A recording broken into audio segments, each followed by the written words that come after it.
नमस्कार दोस्तों, कैसे हो आप सब।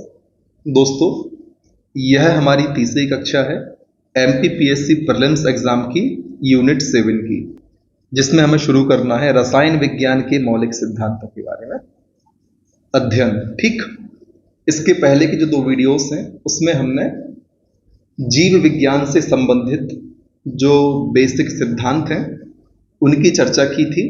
यदि आपने वे वीडियो नहीं देखे तो आप सभी से अनुरोध है उन 2 वीडियो को देख लें ताकि आपके बे टॉपिक भी कवर हो जाए। तो रसायन विज्ञान के मौलिक सिद्धांतों के अंतर्गत हम किन किन बिंदुओं को चर्चा में शामिल करेंगे, तो उनमें शामिल हैं जो बेसिक या फंडामेंटल सिद्धांत है उनको देखेंगे।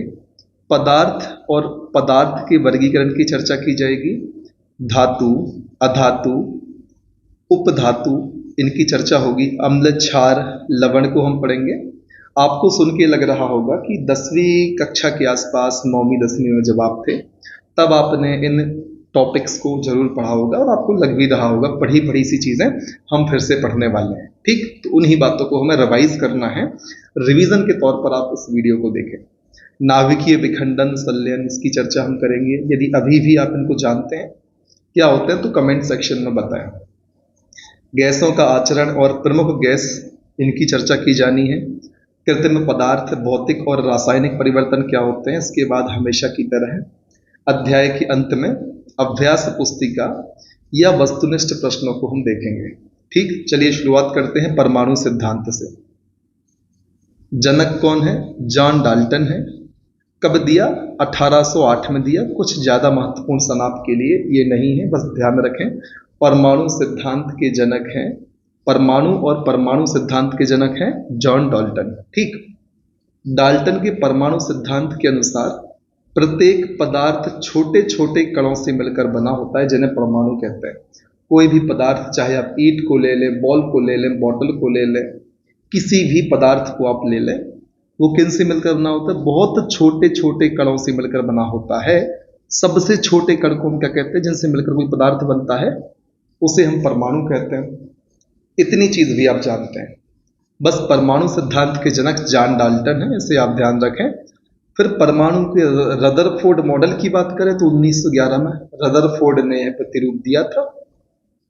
इसके अनुसार क्या है कि जो परमाणु का अधिकांश भाग है वो कैसा है? वो रिक्त या खोखला है। परमाणु का धनावेश व द्रव्यमान एक अति अल्प क्षेत्र में केंद्रित होता है, जिसे रदरफोर्ड ने क्या कहा? नाभिक कहा। फॉर एग्जाम्पल, ये परमाणु है तो बीच में एक नाभिक होता है जिसमें इसकी पॉजिटिव आयन या धनावेश एवं द्रव्यमान यहां बहुत छोटे से क्षेत्र में केंद्रित होता है। बाकी जो भाग है वो खोखला या रिक्त होता है। ऐसा किसने कहा? रदरफोर्ड ने कहा। और जहां पर यह द्रव्यमान और धनावेश संकलित या केंद्रित होता है उसे हम क्या कहते हैं? नाभिक कहते हैं। ठीक है, न्यूक्लियस कहते हैं इसकी। यह इतनी चीजें आपको ध्यान रखनी है। फिर बारी आती है परमाणु संरचना मॉडल की। कंफ्यूज नहीं होना, परमाणु और परमाणु सिद्धांत दिया था जॉन डाल्टन ने। परमाणु का रदरफोर्ड मॉडल रदरफोर्ड ने ही दिया था। प्रश्न ऐसे भी बन सकता है कि निम्न में से किसने कहा है कि परमाणु का अधिकांश भाग रिक्त या खोखला है? तब आपको रदरफोर्ड को टिक करना होगा। ठीक, इस प्रकार से आपको प्रश्न पूछे जा सकते हैं। अब चर्चा करते हैं परमाणु संरचना मॉडल की। भाई, ये किसने दिया? इसे 1913 में नील बोहर एवं रदरफोर्ड ने दिया था। क्या दिया था? परमाणु संरचना का प्रतिपादन किया था। इसे बोर रदरफोर्ड मॉडल भी कहा जाता है। फिर बात कर लेते हैं मेंडलीफ की आवर्त सारणी नियम की। मेंडलीफ दोस्तों रूसी वैज्ञानिक थे जिन्होंने 1869 में जब गांधी जी का जन्म हुआ था 2 अक्टूबर के दिन आवर्त नियम को प्रतिपादित किया। मेंडलीफ ने अपनी आवर्त सारणी में जो तत्व थे उनको उनके मूल गुणधर्म, परमाणु द्रव्यमान तथा रासायनिक गुणधर्म में समानता के आधार पर व्यवस्थित किया था। और मेंडलीफ की आवर्त सारणी में कितने तत्व थे? 63 तत्व थे। इस बात को भी आप ध्यान में रखें।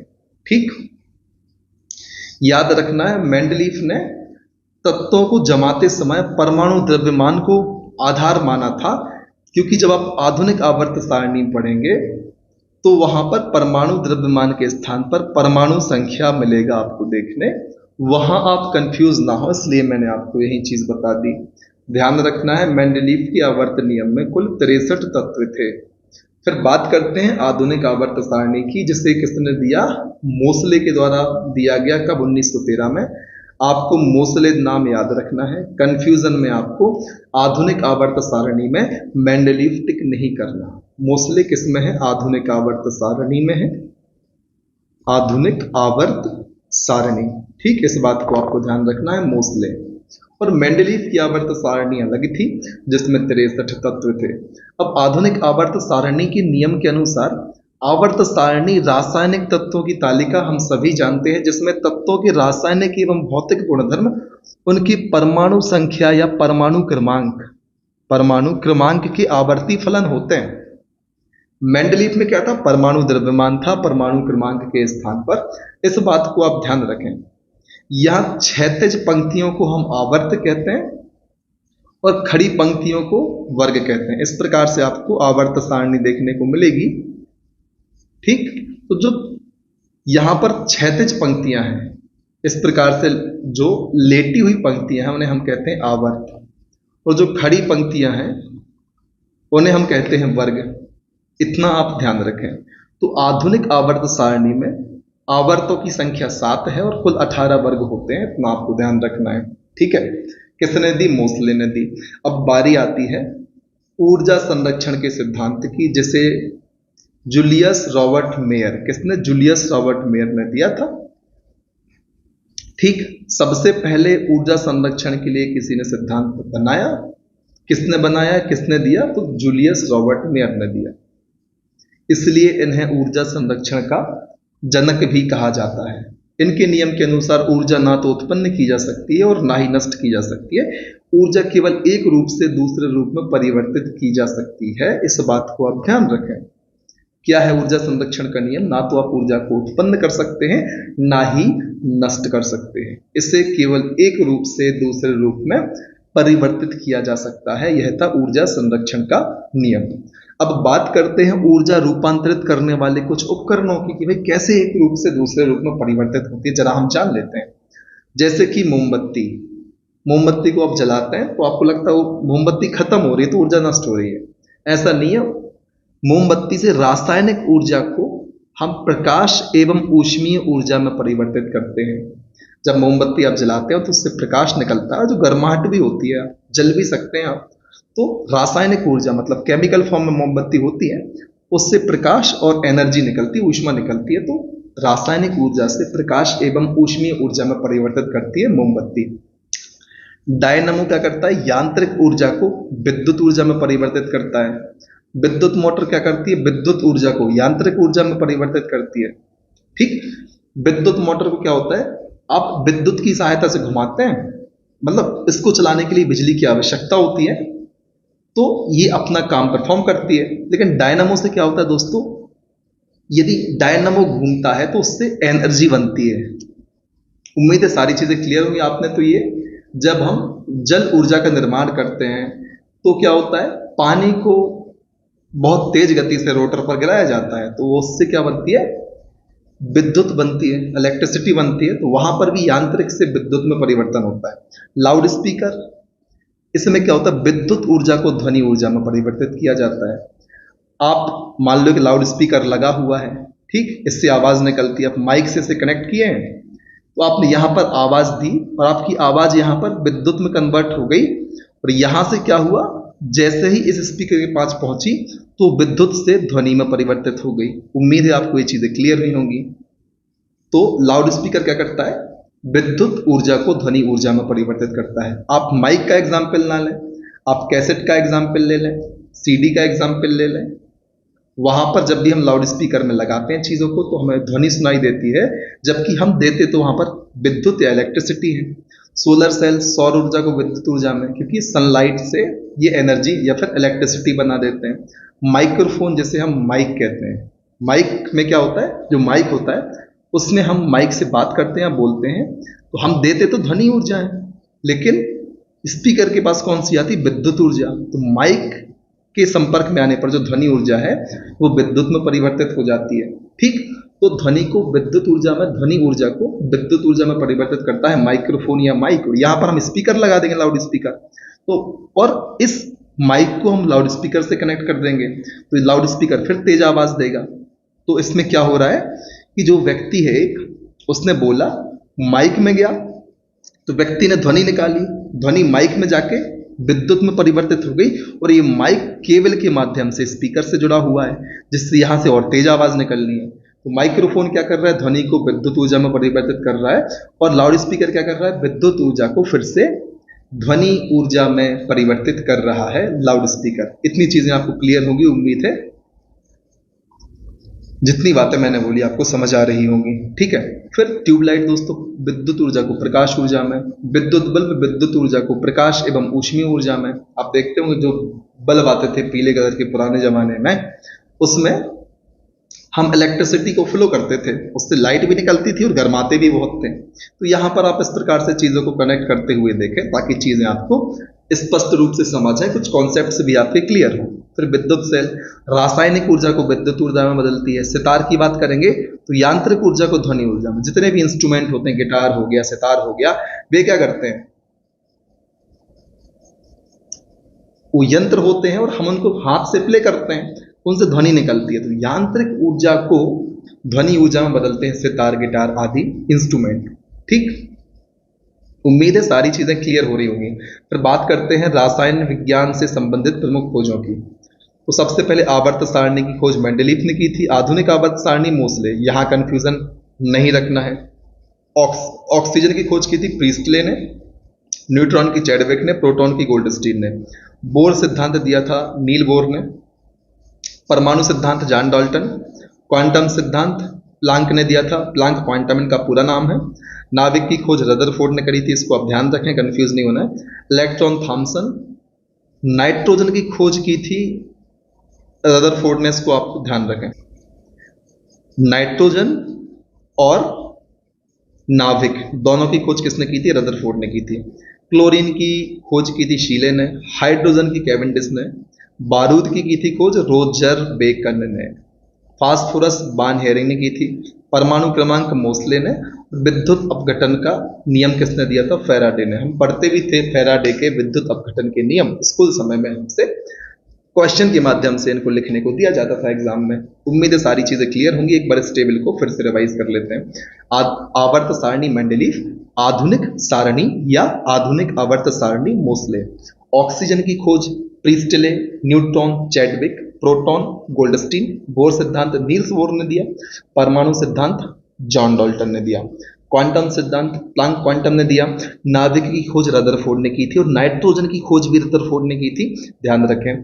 थॉमसन ने इलेक्ट्रॉन की खोज की थी, क्लोरीन की खोज की थी शीले ने, हाइड्रोजन की खोज की थी कैवेंडिश ने, बारूद की खोज की थी रोजर बेकन ने, फास्फोरस की खोज की थी बान हेरिंग ने, परमाणु क्रमांक मोसले और विद्युत अपघटन के नियम फैराडे ने। दोस्तों घबराना नहीं है, धीरे धीरे आपको सारी चीजें ऑटोमेटिकली याद हो जाएंगी जब आप बार बार रिवाइज करेंगे। अपवर्जन सिद्धांत दिया था पाउली ने, पढ़ते भी ना पाउली की अपवर्जन सिद्धांत को बताएं, तो वही वाला अपवर्जन सिद्धांत है जो आपको पूछा जाता था पहले या बताने को दिया जाता था। तरंग यांत्रिकी सिद्धांत डी ब्रोगली का तरंग सिद्धांत आपने सुना होगा। क्रमिक संरचना या क्रमिक रचना का नियम आपवाहु। अधिकतम बहुलता का सिद्धांत हुंड का नियम, पहले पढ़ते थे ना हुंड का नियम, उसको कहते हैं अधिकतम बहुलता का सिद्धांत। आपवाहु नियम बताइए, स्कूल में 11वीं में टीचर पूछते होंगे जब आप अष्टक वगैरह पूरे करने 1:2 2:2 P6 3:2 3 P6 4:2 ऐसी चीजें करते थे ना जब हम, तब उस समय आपसे पूछा जाता होगा आप बाहु का नियम बताओ, उसे हम कहते हैं क्रमिक संरचना का नियम। हुंड का नियम बताओ, उसे हम कहते हैं अधिकतम बहुलता का नियम। अनिश्चितता का नियम किसका है, हाइजेनबर्ग का। रेडियो सक्रियता का नियम किसका है, हेनरी बेकरलेल का। ठीक, इनको आपको ध्यान रखना है और साथ ही साथ आपको इस चैनल का भी ध्यान रखना है। मुझे मोटिवेशन कब मिलेगा, जब इन वीडियोस को बहुत सारे विद्यार्थी देखेंगे, तो अधिक से अधिक विद्यार्थियों तक आप इन्हें शेयर करें और चैनल को सब्सक्राइब भी करें और बाकी लोगों से भी करवाएं। बहुत मेहनत लगती है, अब तो समय भी कम हो गया, ऑफिस के साथ साथ मैं आपके लिए वीडियोस रिकॉर्ड करता हूं, तो इस बात को ध्यान में रखते हुए आप सभी लोग जितना सपोर्ट हो सके इस चैनल का सपोर्ट करें ताकि निरंतर आगे भी आपके लिए इस प्रकार की प्रैक्टिसेस की जा सकें। ठीक, क्योंकि आपके रिएक्शन से आप वीडियो को अधिक संख्या में देखते हैं, लाइक करते हैं, चैनल को शेयर करते हैं, सब्सक्राइब करते हैं, कमेंट करते हैं, बढ़िया बढ़िया अपनी मांग रखते हैं इसकी, सर ये चीज़ भी हमें चाहिए।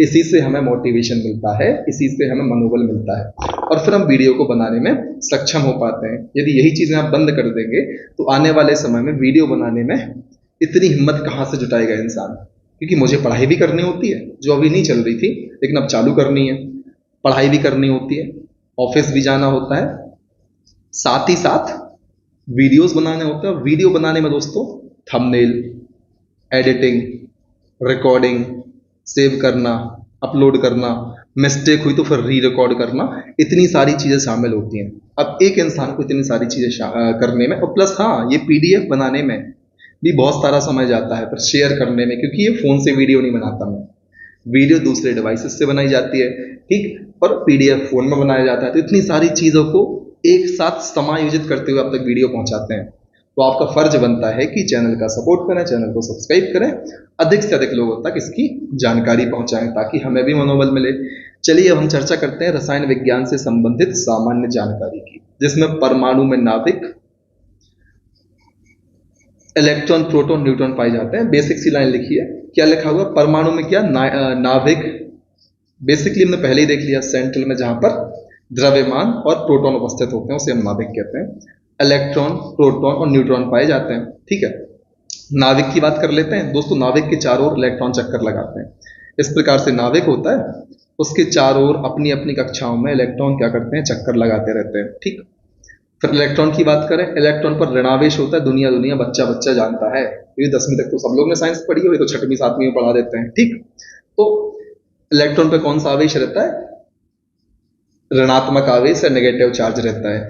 ये कण नाभिक के चारों तरफ कक्षा में चक्कर लगाते हैं। यही चक्कर लगाते हैं कि खोज की थी जे थॉमसन ने, कब की थी, 1897 में, जिसको याद रखने की आवश्यकता आपको नहीं है, बस जे थॉमसन ध्यान रख लें। फिर बारी आती है प्रोटीन की, इनमें धनावेश होता है, ये नाभिक में पाए जाते हैं। खोज की थी गोल्डस्टीन ने 86 में की थी, इसको भी ध्यान ना रखें। फिर बारी आती है न्यूट्रॉन की, ये कण आवेश रहित होते हैं, ना तो इसमें प्लस चार्ज होता है ना इसमें माइनस चार्ज होता है, इसलिए आपको न्यूट्रल होता है, इसलिए न्यूट्रॉन नाम रख दिया इसका। ये भी नाभिक में पाए जाते हैं। तो दोस्तों ये होता है नाभिक, इसमें proton plus charge plus neutron कोई चार्ज नहीं पाए जाते हैं, ध्यान रखना है। न्यूट्रॉन की खोज जेम्स चैडविक ने की थी, कब की थी, 1932 में की थी, इसको भी ध्यान न रखें। आप ध्यान रखें electron, proton, neutron, J Thomson ने इलेक्ट्रॉन की खोज की, गोल्डस्टीन ने प्रोटॉन की और न्यूट्रॉन की खोज की जेम्स चैडविक ने। इस प्रकार से कुछ संरचना होती है। ये नाभिक है, इसमें न्यूट्रॉन हो गए, ये प्रोटॉन हो गए, ये द्रव्यमान विधि केंद्रित होता है लगभग सारा, ये इलेक्ट्रॉन अलग अलग कक्षाओं में चक्कर काट रहे हैं, ठीक। इस इलेक्ट्रॉन की कक्षा, ये इनकी कक्षा, ये इनकी कक्षा है।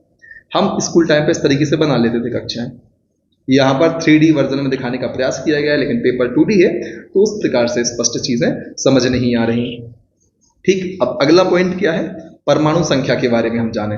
तो किसी परमाणु के नाभिक में मौजूद प्रोटॉनों की संख्या को हम उसकी परमाणु संख्या कहते हैं। प्रश्न आएगा, परमाणु संख्या से क्या तात्पर्य है, नाभिक में उपस्थित प्रोटॉन की संख्या, परमाणु में उपस्थित इलेक्ट्रॉन की संख्या, और भी 2 ऑप्शन आपको ध्यान रखना है। परमाणु संख्या नाभिक में मौजूद प्रोटॉन की संख्या होती है, जितने प्रोटॉन होंगे उतना परमाणु संख्या होगी या परमाणु क्रमांक होगा।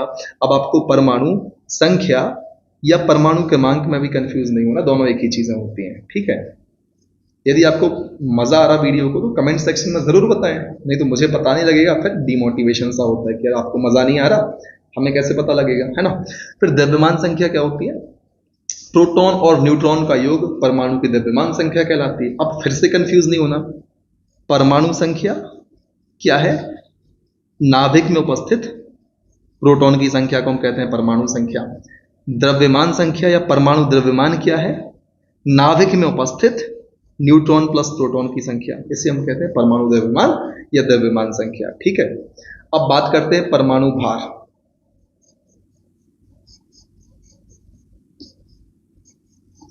किसी भी तत्व का परमाणु भार यह बताता है कि उस तत्व का एक परमाणु C12 के परमाणु के 1/12 भाग से कितने गुना भारी है। क्या है परमाणु भार, परमाणु भार क्या बतलाता है, परमाणु भार, मान लो किसी तत्व का कोई परमाणु है, वो ये बतलाता है कि उस तत्व का एक परमाणु, एक एटम कार्बन के अलग अलग प्रकार होते हैं, तो कार्बन का एक अपर रूप है C12। तो वो उस किसी भी तत्व का एक परमाणु जो कार्बन C12 है, इसे आप कार्बन मान लें, C12 ध्यान दें, कंफ्यूज हो जाएंगे आप। तो उस किसी पर्टिकुलर तत्व का एक परमाणु कार्बन के परमाणु के द्रव्यमान का 1/12वें भाग से कितने गुना भारी है। तो आप यहां कंफ्यूज हो रहे होंगे। सीधी सी बात यदि मैं आपसे करूं कि किसी विशेष तत्व का जो एक परमाणु है, एक एटम है, वो कार्बन के एक एटम से कितने गुना भारी है, इतना क्लियर है। अब कार्बन के एक एटम के 1/12वें भाग से कितने गुना भारी है, और कौन से कार्बन के, C12 कार्बन के। उम्मीद है सारी चीजें क्लियर होंगी, आपको ये परिभाषा स्पष्ट रूप से समझ आई होगी। ना आई हो तो बताना, कभी समय मिलेगा तो अलग से वीडियो के माध्यम से बताई जाएगी। मैं फिर से बताता हूं, परमाणु भार क्या बताता है, किसी तत्व का परमाणु भार यह बतलाता है कि उस तत्व का एक परमाणु कार्बन 12 परमाणु के 1/12 भाग द्रव्यमान से कितने गुना भारी है। इस बात को मैंने आपको आसान भाषा में समझाने का प्रयत्न किया, उम्मीद है आपको समझ में आई होगी। अगला बिंदु या अगली टेबल क्या बोलती है, यौगिक के सामान्य एवं रासायनिक नाम की चर्चा कर देते हैं। तो दोस्तों ब्लीचिंग पाउडर आपने सुना होगा, इसका रासायनिक नाम है कैल्शियम हाइपोक्लोरेट, ध्यान रख लेना। बेकिंग पाउडर को कहते हैं सोडियम बाइकार्बोनेट, ठीक। वॉशिंग पाउडर को कहते हैं सोडियम कार्बोनेट।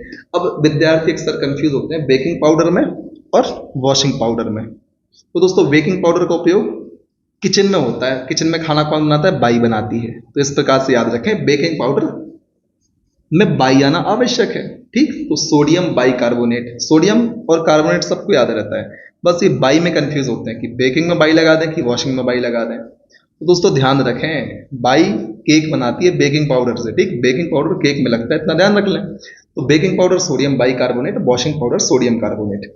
नीला थोथा को हम कहते हैं, रासायनिक नाम इसका है copper sulphate. Gypsum calcium sulphate, Epsom magnesium sulphate. साधारण नमक सोडियम क्लोराइड, बुझा हुआ चूना को कहते हैं कैल्शियम हाइड्रोक्साइड। चूने के पानी को कहते हैं कैल्शियम हाइड्रोक्साइड। चूने के पत्थर को कहते हैं कैल्शियम कार्बोनेट। भारी जल को कहते हैं ड्यूटेरियम ऑक्साइड। क्विक सिल्वर को कहते हैं पारा।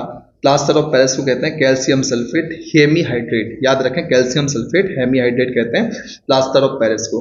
किसी को यदि पीओपी का रासायनिक सूत्र पता हो तो कमेंट सेक्शन में लिख दीजिए।